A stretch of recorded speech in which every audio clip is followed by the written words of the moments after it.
je voudrais que ce soit un combat d'idées, un combat d'arguments. Et donc, l'argument de la force. Voilà. On ne peut pas... non, je ne t'ai même pas posé la question. Je comprends que vous êtes gonflé à bloc. C'est fort, parce que là, je sais même que tu ne vas même pas tenir compte de ma question, mais je te pose quand même. Voilà. Alors, est-ce que la spiritualité africaine peut quand même croiser ce que j'appellerais ici des similitudes dans la Bible et le Coran? Est-ce que les deux entités sont antagonistes? Bon, je vais répondre à la question à la suite de mon débat. Je savais. Parce que ici, le niveau est très élevé et j'aime ça. C'est là où un chef à Kondengi peut à son âme, il avait dit c'est là où maintenant chacun montre ce qu'il a à l'intérieur. Vous avez la parole. Première des choses, si on dit que la Bible est du diable, la Bible est satanique et qu'elle exalte la violence, des gens comme comment il s'appelle, Abraham Lincoln, qui disent que chez eux, il dit que chez lui, il n'avait que 2 livres. Le livre des martyrs de Fox et la Bible. Et les gens comme Abraham Lincoln te disent qu'ils ont... Ancien président américain. S'ils ont promulgué la non-esclavagisation, c'est parce qu'ils se sont inspirés de la Bible. Des gens, par exemple, on a eu des gens, par exemple, comme Adina Bala, Benson Idahosa, qui ont eu à faire des guérisons et qui ont eu à faire des manifestations divines en s'inspirant de cette Bible.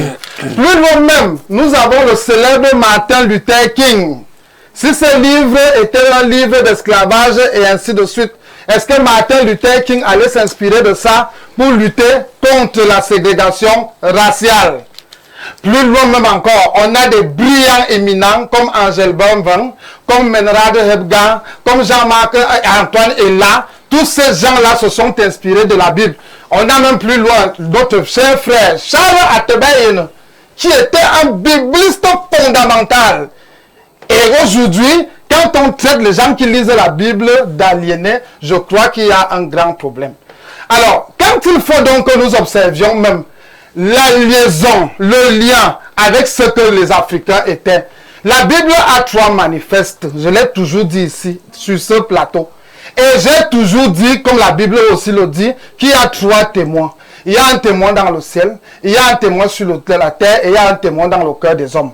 Quand tu vas observer le zodiaque, quand tu vas regarder les 7 pléiades, c'est-à-dire l'étoile qui forme les 7 pléiades, ça représente les 7 âges de l'église. Lorsque tu vas regarder la constellation d'Orion, tu vas remarquer que c'est 7 étoiles qui forment la constellation d'Orion, qui signifie le grand chasseur. Jésus n'a pas chassé les gens au temple. Jésus n'a pas chassé les démons. Ça veut dire que dans le ciel, on préfigurait déjà la venue du Christ. Plus loin maintenant, on a l'étoile Alpha Tauri qui avait un sceptre royal, qui montrait déjà que le Christ devait venir. Parce que Dieu dit ici que si nous voulons faire la symbiose de tout ça, il faudrait que nous regardons partout et nous commençons à regarder par le ciel. Plus loin maintenant, nous avons la constellation du Bélier qui représente également Christ. Plus loin, nous avons la constellation de la Vierge. Ésaïe chapitre 53, verset 1. Une Vierge concevra. Matthieu chapitre 1, 18. Il s'appellera Emmanuel, ce qui signifie Dieu parmi nous. Et l'ange Gabriel apparut à la Vierge Marie. Donc, il y a une constellation dans le ciel qui commence déjà à montrer qu'effectivement, il y a le Sauveur, il y a le Seigneur qui devrait descendre sur la terre. Plus loin, nous avons la constellation du lion. Et vous avez remarqué, on appelle Jésus le lion de la tribu de Juda. Et quand vous allez lire Apocalypse chapitre 10, verset 7, on dit que quoi? Quand il a posé un pied sur la terre, comme un pied sur il a rugi comme quoi? Comme un lion. Donc si on fait donc tous ces rassemblements, rien qu'avec les signes du ciel, je vais dire que les Africains ne sont pas incompatibles à la Bible. Maintenant, il y a certaines traditions des Africains qui sont incompatibles à la Bible. Maintenant, vous avez donné la parole à tout le monde. Je voudrais dire une chose, c'est que il faudrait qu'on sache les inspirations de tout un chacun quand nous sommes ici. Toi, tu parles de l'égyptologie. Moi, je te pose la question perfecte. Tu trouves normal là que tu décèdes, tu laisses le testament à tes enfants. Et plus tard, c'est un Turc qui vient décrypter ça. Jamais. Tu trouves normal que toi là, tu décèdes, c'est un Allemand qui vient décrypter ça? Non. Qui a décrypté les hiéroglyphes? Commençons par là. La personne qui a déchiffré les hiéroglyphes, c'était un Français. c'était Champollion. Et avant Champollion, il y a eu Droubetti. Peut-être il va aller vers l'Égypte, il va citer tel et tel, tel. Je vais m'aller plus loin là-bas. Il est chrétien, celui qui va citer là tout à l'heure. Maintenant, est-ce que tu trouves normal que c'est un étranger qui vient décrypter tes choses? Je vais vous dire, là où nous sommes là sur le plateau, que tout ça nous montre un Africain qui a déchiffré les hiéroglyphes avant Jean Champollion, avant Droubetti, avant Giovanni, qui nous le montre. Moi, je vais entrer terre à terre. Les inspirations de Tots viennent de ça, mais de ça, montre ça. Hansman, on va voir. Montre ça. Filme ça, rapproche l'image. C'est là que ces inspirations viennent. C'est ce monsieur qui a commencé à pratiquer ce qu'on appelle le rite de Memphis Misraïm avec John Yarker, qui enseignait déjà l'égyptologie à 99 degrés. Et nous allons voir les dieux qui les inspirent. Parce que plus tard, plus loin là, nous avons là Baphomet. Vous allez voir que c'est un dieu syncrétiste.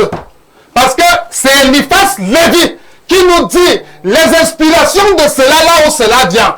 Nous avons là la tête de vache qui représente la déesse Hathor. La déesse Hathor qui était vénérée à Nubastis en Égypte et qui représentait la musique. Vous allez voir que ce soit Rihanna, que ce soit ces musiciennes, les Beyoncé et ainsi de suite, elles adorent cette créature et elles disaient que c'est cette créature qui les inspire de la musique. Vous allez voir que de son côté, il y a un côté femelle. Vous allez voir que de l'autre côté, il y a un côté vache, un côté de bœuf qui représente cette déesse-là. Et puis nous avons deux serpents. Voilà. Vous avez deux serpents là, au milieu de serpents. C'est le serpent roi et le serpent Apophis. Est-ce que nous sommes d'accord? Et Eliphas Lévi nous dit que c'est un dieu syncrétisé qui ont eu lieu en Égypte. Nous avons encore ce monsieur. Ça se ressent. Voilà mon frère. Quand tu parles, personne ne Vas-y. Nous avons ce monsieur. Tu bavardes pour rien. Je vais venir déconstruire tout ce que tu as. Ok, il n'y a pas de problème. Dans le film. Nous avons là Alexander Crowley, qui est l'auteur de la MMM, la Mysteria Mystica Maxima, et qui nous parle de translation et de transcendance qu'il a eu avec des dieux égyptiens.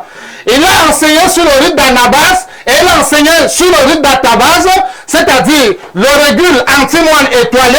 Il parlait de la psychologie, c'est-à-dire l'air d'Osiris, vous allez souvent entendre ça dans le langage de Thoth, l'air d'Osiris, l'air d'Isis et l'air d'Horus. Il parlait de la conscience Isis, il parlait de la conscience Osiris et il parle de la conscience Horus. Il y a ce qu'on appelle le Chorzon, qui est lié, représente ce dieu. Le Chorzon, qui est lié à la divinité également Sekhmet.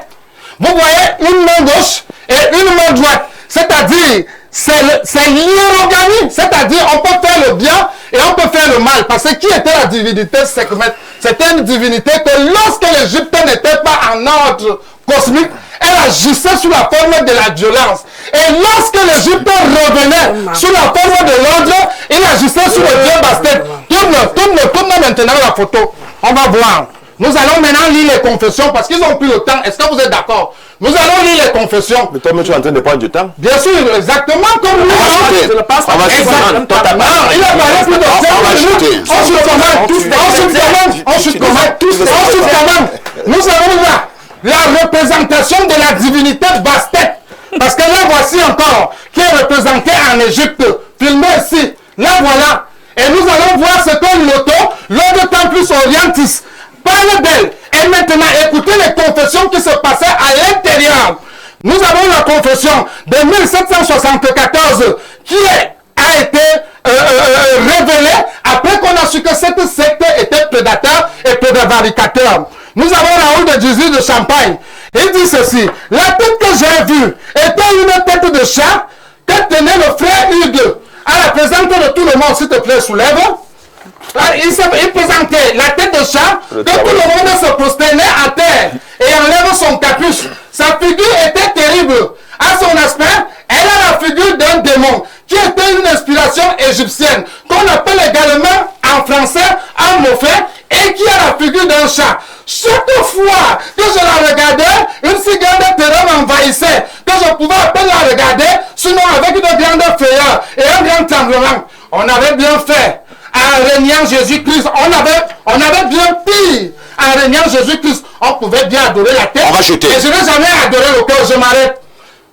Le témoignage de l'ensemble, en octobre 1067. Attendez, docteur Noir, on va pas lire. Je finis. Attendez. Une tête masculine. Vous pouvez résumer. Une tête masculine. Une tête de bouc. Une tête de vache. Une tête de chat. Inspirée de l'Égypte antique. C'est avec elle que nous avons syncrétisé le Dieu Baphomet, car on n'a pas voulu que cela ait la connaissance de tous. Mais ceux qui la lisaient dans un langage d'exposition, ils reconnaissaient ainsi la division, la multiplicité des divinités égyptiennes et qui nous enseignaient des choses en horreur. Je m'inspire des livres et j'ai tous les témoignages et les dates. J'ai la même question que j'ai posée à toi tout à l'heure. Hein. Lorsqu'on a suivi toutes ces démonstrations, vous résumez en quelques mots pour dire quoi? Je suis en train de dire que, en quelques mots, que la Bible va de corollaire avec l'univers, l'universalité et avec tout le monde. C'est pour cela que j'ai commencé à démontrer dans le ciel. Personne ne peut nier les mouvements célestes. Et même quand vous regardez le mouvement du soleil, le soleil se lève le matin, la première venue du Christ, ça va se coucher représentant l'asservissement. Le matin, ça revient, ça va la résurrection.